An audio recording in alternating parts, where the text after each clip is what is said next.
end of the year. Not only the Niners lose and all that, but now we say goodbye to all our friends that have joined us all year long. It is so hard to say goodbye. Joining us right now from The Athletic. And, of course, we'll visit with him occasionally, draft and stuff like that. But the one, the only, Matt Barrows. Good morning, Matt. Dave, I'll let you sign my yearbook, and then, we'll just see each other when the school year starts again in the fall. Have a rad summer. Right. KIT, BFF. Yeah. Matt, my thoughts after the game, and I tweeted this out. If you're tuning in for analysis, it's simple. Don't get your quarterback hurt and the refs suck. I assume it goes a little bit deeper than that for you, but really, I mean, isn't that the headline there?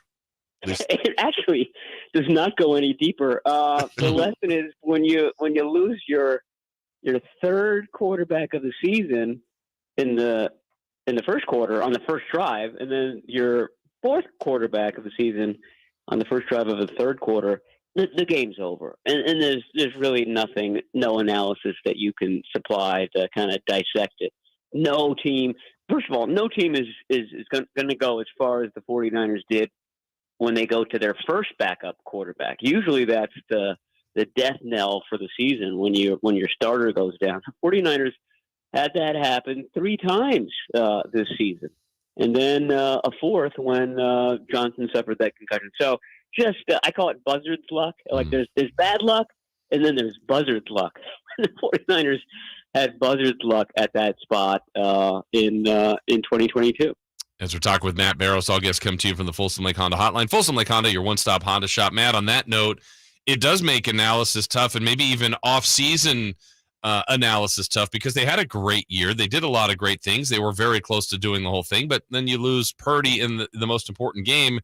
So areas of need, if you're John Lynch, do you kind of run it back with some of the same key principles, or do you address the quarterback issue? Like, how do they address this with last game yesterday feeling so incomplete?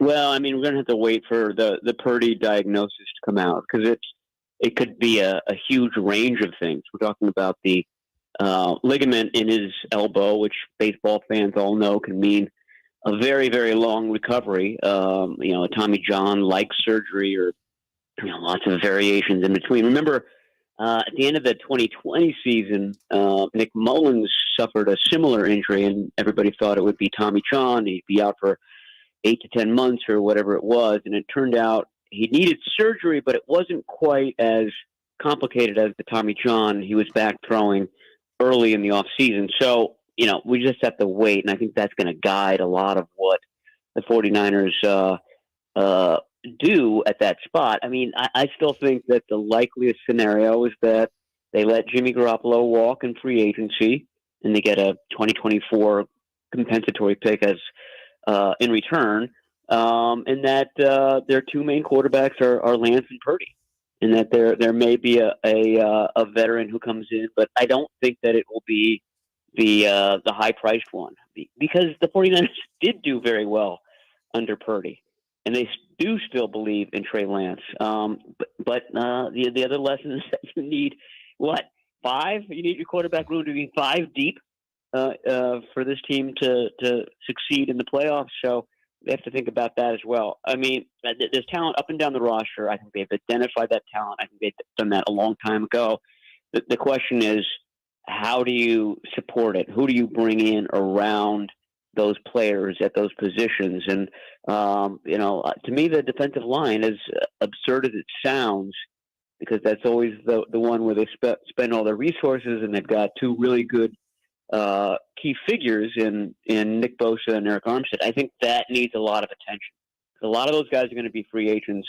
A lot of those guys who are under contract right now didn't really perform very well in this game. So they have to ask themselves, how do we maximize Nick Bosa and Eric Armstead from here on out? Because they weren't doing that against the Eagles. Matt Barrows of The Athletic joining us. As a fan, Matt, and as an emotional fan, yesterday when, everyone's hindsighting and second guessing, I naturally get defensive. But since we're cooler headsing now, and you're very smart, I have to ask you, with Trey Lance, Jimmy Garoppolo, Brock Purdy. I mean, Josh Johnson was kind of a fluke in there. Is there any argument you can perhaps make that in addition to the bad luck, does anything in Kyle Shanahan's scheme and or offensive line personnel allow you to let the idea of, well, it's not all just bad luck. Maybe Kyle needs to protect these guys more, or was it just bad luck? I mean, when Lance got hurt, I absolutely felt that way. I mean, because, Lance had run quite a bit in the Bears game. Yeah. And he came out of that game. That was the week 1 game. He came out of that game thinking, and lots of people did, and lots of people wrote this, there's no way that this guy is going to make it through a full season running the way he does. And lo and behold, early on in game 2, that's exactly what happened. He breaks his ankle. So I do think that the way that they used Lance lent itself towards him getting injured. The play that happened yesterday, I mean, that's a play that they ran multiple times in the Cowboys game, and it was not an issue. In fact, Purdy's been very good about kind of sidestepping the pressure on those deep rollouts after play action. He just didn't see Hassan Reddick coming on this one. And the tight end whiffed. I mean, Hassan Reddick was not held up at all. So the timing of the play was disrupted by that. Is it a bad play call? Do you want Tyler Kroft blocking a 16-sack guy? I think that the 49ers felt like, because the play was being run to the opposite side, because there was a deep drop back, that there was time for that play to develop and for him to release that ball before he got hit. Obviously, they were wrong. So that's a big deal. But, the one that stands out to me, just to answer your question, is the Trey Lance injury. Matt, how about the very distinct possibility that they're going to lose DAmico Ryan? I mean, he did a great job replacing Robert Saleh.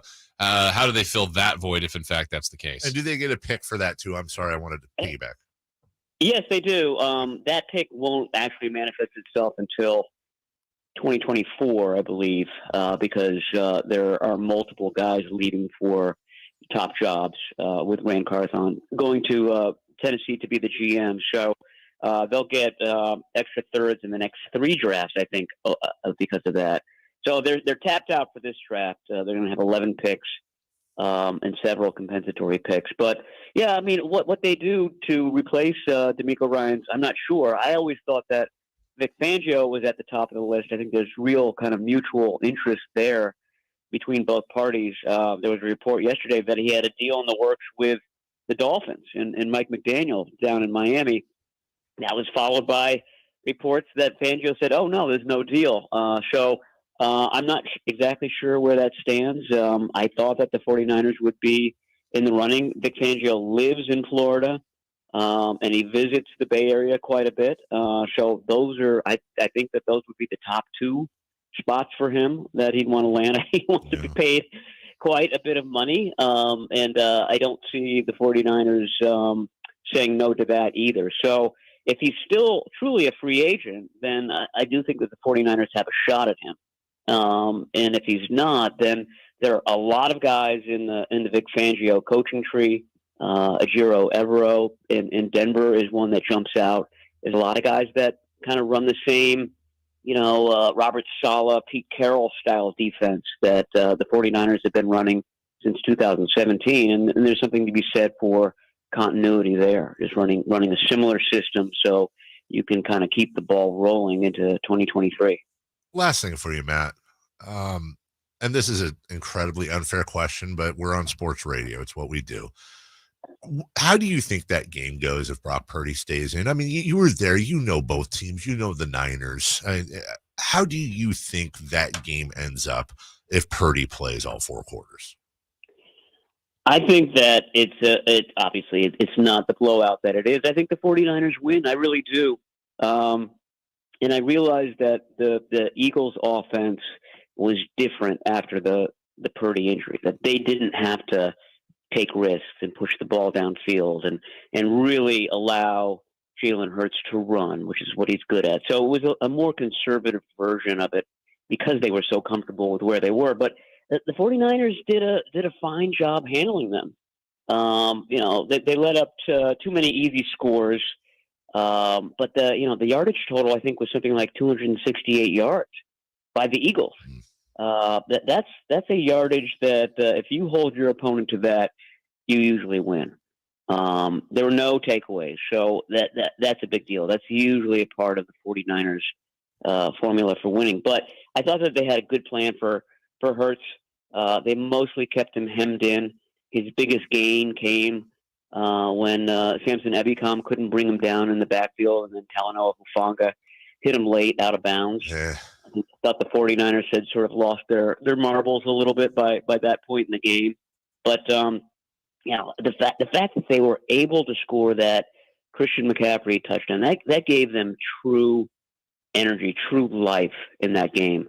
And they had fight. I mean, that's what it comes down to. This team had energy at the beginning of the game. It had fight at the beginning of the game. They were ready to take it to the Eagles. I think it would have been a Donnybrook there, and I think it would have been close at the end. So it's unfortunate. They just never got a real chance to win the game, and I think that's their big regret. They never had a chance to kind of show their stuff. And we roll it back to next year. The Athletics, Matt Barrows, fine work this year. Obviously, you still have a ton to do, draft coverage and any other breaking news. Of course, we're going to call on you. But until then, as I always say, Matt, rest those fingers, put them on a desert island somewhere with a little drink and an umbrella.